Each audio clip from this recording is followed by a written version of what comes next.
Hello friends, welcome to chemistry nuggets where you can polish your knowledge and clear your doubts. Friends, आज का video है part 15 from thermodynamics chemistry class 11। So इस part में हम लोग सीखेंगे enthalpy of atomization और bond enthalpy के बारे में। तो चलिए स्टार्ट करते हैं। एंथैल्पी ऑफ एटोमाइजेशन, इसको डिनोट करते हैं डेल्टा, सबस्क्रिप्ट में लेंगे स्मॉल ए फॉर एटोमाइजेशन, फिर एंथैल्पी एंड स्टैंडर्ड, ये इसको ऐसे मेंशन करते हैं। अब ये है क्या चीज़? एटोमाइजेशन मीन्स कुछ एटम की बात हो रही है। तो यहाँ पर देखिए एक इक्वेशन भी दी हुई है, चलिए इसको समझते हैं। यहाँ पर H2 गैस लिखा है। H2 गैस मतलब ये है hydrogen molecule. What is that? Molecule.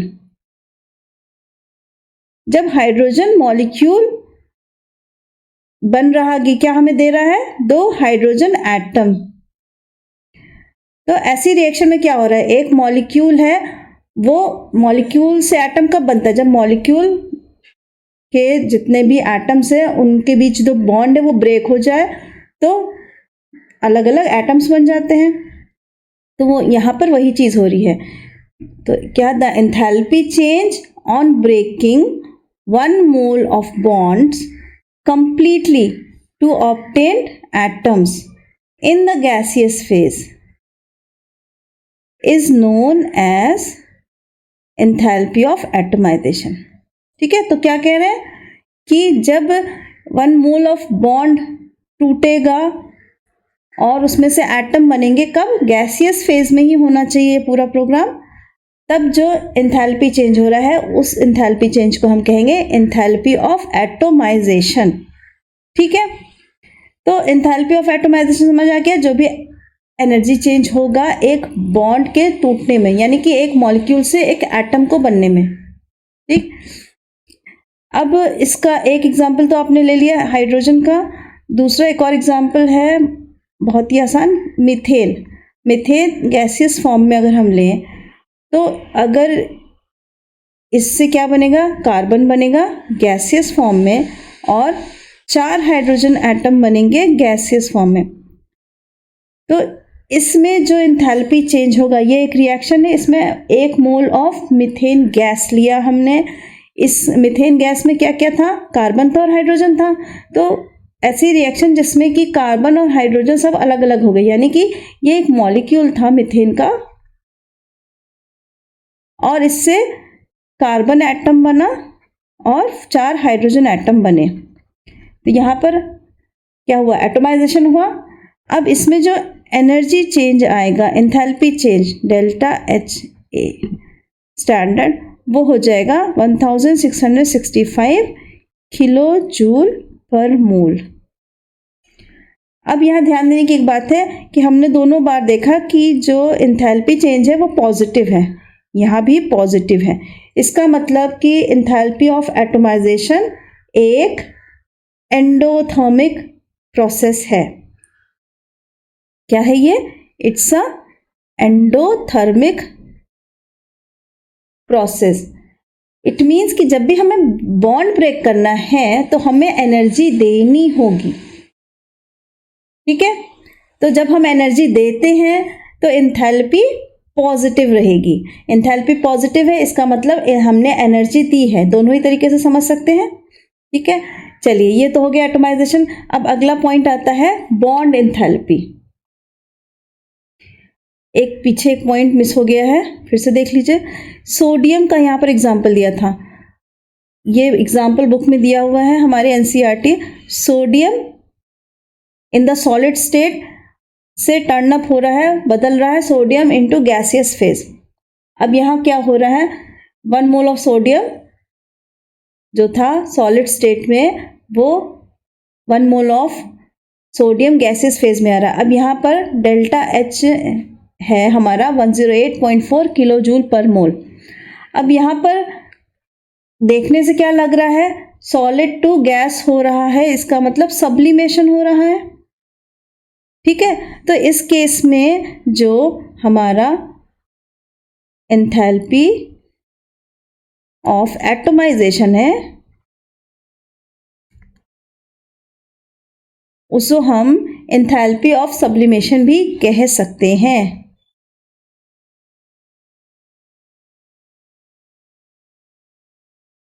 क्यों? क्योंकि यहाँ पर सब्लिमेशन का प्रोसेस हुआ है इस रिएक्शन में। चलिए अब आते हैं नेक्स्ट बॉन्ड एंथैल्पी पे। बॉन्ड एंथैल्पी हम यहाँ पर दो तरीके से पढ़ेंगे, bond enthalpy for diatomic molecule और दूसरा पढ़ेंगे bond enthalpy for polyatomic molecules. दोनों ही अलग अलग हैं, थोड़ा सा अलग है, देखिए क्या अलग है। डाई एटॉमिक मॉलिक्यूल मतलब ऐसे मॉलिक्यूल्स जिसमें कि जो दो एटम के मिलने से बने हैं, डाई एटॉमिक। ठीक है, एग्जाम्पल भी दिया हुआ यहाँ क्लोरीन का। अब Cl2 है यानी कि क्लोरीन मॉलिक्यूल है, इसमें दो क्लोरीन एटम एक बॉन्ड से जुड़े हुए हैं। ठीक है, तो क्लोरीन मॉलिक्यूल जो कि डाई एटॉमिक है, जब वो ब्रेक हो रहा है और दे रहा है दो क्लोरीन एटम्स गैसियस फेज में, तो वहाँ पर कुछ एंथैल्पी चेंज हुआ है। उस एंथैल्पी चेंज को हम bond enthalpy of diatomic molecule कहेंगे। और उसे मेंशन कैसे करेंगे? यहाँ पर देखिए, क्योंकि क्लोरीन का हो रहा था तो हमने यहाँ पर डेल्टा Cl बॉन्ड Cl इस तरह से मेंशन करेंगे, जिस बॉन्ड के लिए हो रहा है उसको मेंशन करेंगे और एंथैल्पी का H और स्टैंडर्ड का साइन लगाएंगे। ठीक है, ऐसे हम मेंशन करेंगे, जिस भी बॉन्ड का है वहाँ पर ये नाम चेंज हो जाएगा। और इसकी वैल्यू देखिए 242 किलो जूल पर मोल है, यानी कि पॉजिटिव है। इसका मतलब कि हमने एनर्जी देनी है अगर इस रिएक्शन को प्रोसीड कराना है तो इट्स अ एंडोथर्मिक रिएक्शन। हम एंथैल्पी की वैल्यू देके हमको समझना है कि एंडोथर्मिक है या एक्सोथर्मिक है ना। अब डेफिनेशन पे जाइए।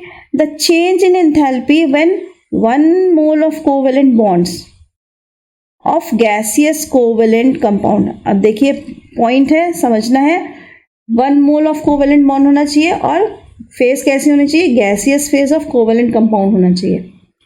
Is broken to form product in gaseous phase. अगर वो ब्रोक होके प्रोडक्ट दे रहा है गैसियस फेज में, तो ऐसी जो चेंज इन एंथैल्पी होगा उसे हम बॉन्ड डिसोसिएशन एंथैल्पी कहेंगे या हम कहेंगे बॉन्ड एंथैल्पी। अब यहाँ पर देख लीजिए, यहाँ अगर हम कह सकते हैं क्लोरीन मॉलिक्यूल से क्लोरीन एटम बन रहा है, तो क्यों नहीं हम इसको एटमाइजेशन कह रहे हैं? हम कह सकते हैं in this case enthalpy of atomization is equal to enthalpy of bond dissociation। ठीक है, तो जब बॉन्ड ब्रेक हो रहा है तो हम उसको बॉन्ड डिसोसिएशन एंथैल्पी भी कह सकते हैं, एंथैल्पी ऑफ एटमाइजेशन कह सकते हैं। कब? डाई एटॉमिक मॉलिक्यूल के केस में। इसके और एग्जांपल्स अभी हमने हाइड्रोजन का पढ़ा था, H2 मॉलिक्यूल, ये भी डाई एटॉमिक मॉलिक्यूल है, और ऑक्सीजन है O2, ये भी डायटोमिक मॉलिक्यूल है। तो इन सब केसेस में क्या होगा? हम एनर्जी ऑफ एटमाइजेशन को ही एंथैल्पी ऑफ बॉन्ड डिसोसिएशन कहेंगे। नेक्स्ट आते हैं हमारा bond enthalpy for the poly atomic molecule. अब पॉली एटॉमिक मॉलिक्यूल का एग्जांपल हमने अभी पहले भी देखा है, CH4। इसमें क्या है? एक कार्बन है और 4 हाइड्रोजन एटम है, तो ये हो गया ना पॉली एटॉमिक। पॉली मतलब मैनी एटम्स, तो यहाँ पर कितने एटम? 5 एटम्स हैं।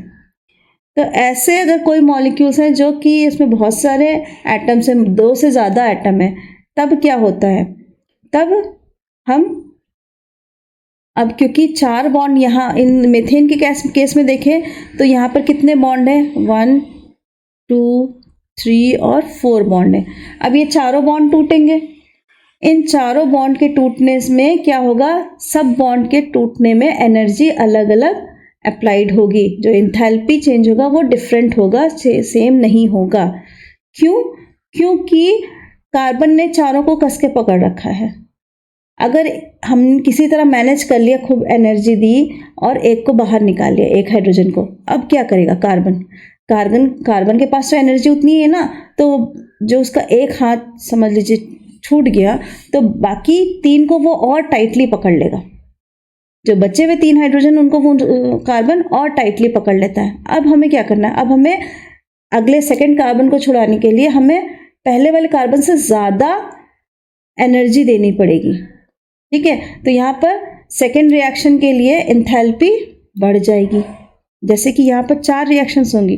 CH4 से पहले बनेगा CH3 प्लस H, फिर CH3 से बनेगा CH2 प्लस H, इस तरह से। तो यहाँ पर एंथैल्पी कुछ होगी और यहाँ पर पहले वाले से ज़्यादा होगी। फिर CH2 फिर ब्रेक होगा तो CH और H देगा। अब यहाँ की एंथैल्पी पिछले दोनों से ज़्यादा होगी। इस तरह से करते करते हम CH अब बनाएगा C और H। तो इस तरह से हमने कितनी रिएक्शंस करी? इस पूरे प्रोसेस को करने में 4 स्टेप लगे। इन 4 स्टेप्स को करने में 4 अलग अलग एंथैल्पी वैल्यू आएगी। हालांकि और सारी की सारी पॉजिटिव होगी, यानी कि हमको एनर्जी हर बार देनी है। ठीक है, अब इसकी टोटल जो एटमाइजेशन कह लें, इन चारों का जो अगर इन चारों को ऐड किया तो हमारे पास वैल्यू आई 1665 किलो जूल पर मोल।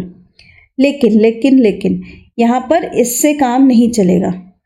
ठीक है, क्यों? We use mean bond enthalpy for CH bond. हमें CH बॉन्ड की मीन एंथैल्पी निकालनी है। तो यहाँ पर तो 4 अलग अलग दी हुई है, तो उनमें से हम उस चारों को जोड़ेंगे और फिर 4 से डिवाइड करेंगे। तो यहाँ पर देखिए, अगर हमको bond enthalpy of poly atomic molecule निकालनी है तो हमने क्या किया है, क्योंकि 4 स्टेप में हुई थी तो हमने 4 से टोटल वैल्यू को डिवाइड किया और जो हमारे पास वैल्यू आ रही है 416 किलो जूल पर मोल, ये हमारी मीन बॉन्ड एंथैल्पी कहलाएगा। ठीक है, तो हम चारों को लेकर नहीं करेंगे, हम उसका एवरेज निकालेंगे और उस एवरेज को ही हम यूज़ करेंगे। इन जनरल केस हम एवरेज ही यूज़ करेंगे। अगर पॉली एटॉमिक मॉलिक्यूल है तो हम मीन बॉन्ड एंथैल्पी ही यूज़ करते हैं अपने कैलकुलेशंस में। ठीक है, क्लियर है? अब ये भी जान लीजिए कि पॉजिटिव है यहाँ पर भी और यहाँ पर भी, दोनों ही जगह पॉजिटिव है। इसका मतलब कि मीन बॉन्ड एंथैल्पी भी हमारी पॉजिटिव ही आएगी। इसका मतलब ओवरऑल हमने एनर्जी दी है। और वैसे भी अगर किसी रिएक्शन किसी भी मॉलिक्यूल्स को एटम्स में कन्वर्ट करना है तो हमें बहुत सारी एनर्जी प्रोवाइड करनी पड़ेगी। ठीक है, क्लियर है? तो यहाँ पर ये टॉपिक फिनिश करते हैं। अगले टॉपिक के लिए फिर मिलेंगे नेक्स्ट पार्ट 16 में। Till then, thank you. Do like, share and subscribe the channel.